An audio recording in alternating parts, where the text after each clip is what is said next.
Hi, I'm Tandy Gutierrez, and this is another Pimp Your Mat Strengthener for the week. This is another hip exercise. Last week we had hip stretches, then we had 2 variations of single leg circles prior to this one.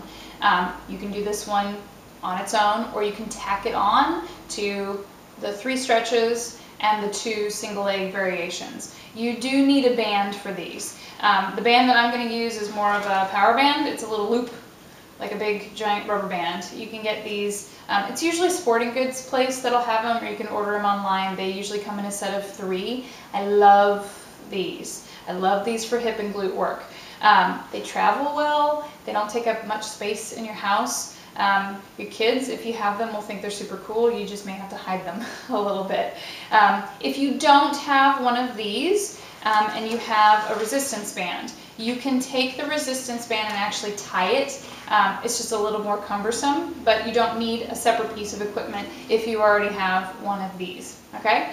So I'm going to set this one aside for me, and we're going to use this one. My frame here is pretty small, so if you have a larger space in your house or where you're working out, great. My movements are just going to be within frame so I don't leave the camera, okay? So this little band is going to go right underneath the knees. So you're going to step into it. It will feel totally awkward, really not pretty, and a little bit of that sensation of having your pants around your ankles. Hooray, right? Great for feeling awkward while you're working out. Okay, so you're going to stand in a nice parallel position.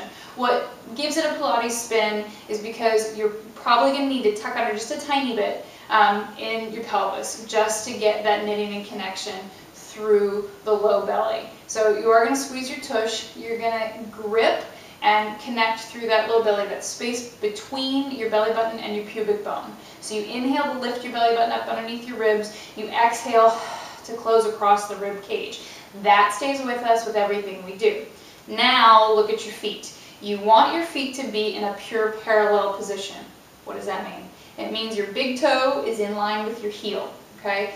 We all have a lovely signature stance. For dancers, or anybody who's danced, it's a lot of turnout because we've spent a lot of time there. But for this exercise, you want parallel because you want to get into glute medius and really work this side to side, okay? So you're just going to step. You're going to step out, so you have resistance on the band, and then step together.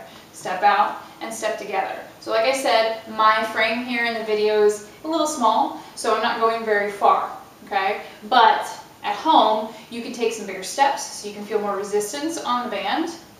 And you can go one direction for like 10 or 15 and then head back the other direction. My recommendation is that you go until your hips start to feel tired and do at least 1 to 2 more. And then do the same amount on the other side, okay? So these are monster walks. It's really something that I think that for Pilates people, a little under-discovered, but brilliant, okay? That is one variation. You can stick with that. I'm going to show you one more. So the band's already here. You're going to do a diagonal monster walk. You guys can just leave your hands hanging down by the side. If you feel like you need them for balance, you can put them out so that you're safe. Shoulders away from the ears, no matter what. So on your diagonal monster walks, it's a little bit of a swing. It's a swing and a push, but the foot is still in parallel. So as I walk towards you, even though you can't see my feet, my big toe is in line with my heel, so that I'm actually moving from the hips and from the glutes, not from my legs and from my feet. So it's a little bit of a scoop. You sort of make a little half moon or a little arc as you come forward. And then as you go back, you do the same thing. If it's helpful to think about the blade of the foot. Okay, I'm going to stop here in a minute and talk you through that. Rest. Again, you could do as many as makes sort of the hips tired, and plus 2 more, and the same amount on the other side. Just make sure you're counting. So the blade of the foot, you'll hear me say that a lot when I'm cueing, is the outside. That's how I use it. And you want the blade of the foot to be parallel so that it's straight. So you can think of pushing with the blade of the foot. Some clients think it's really useful to think of ice skating.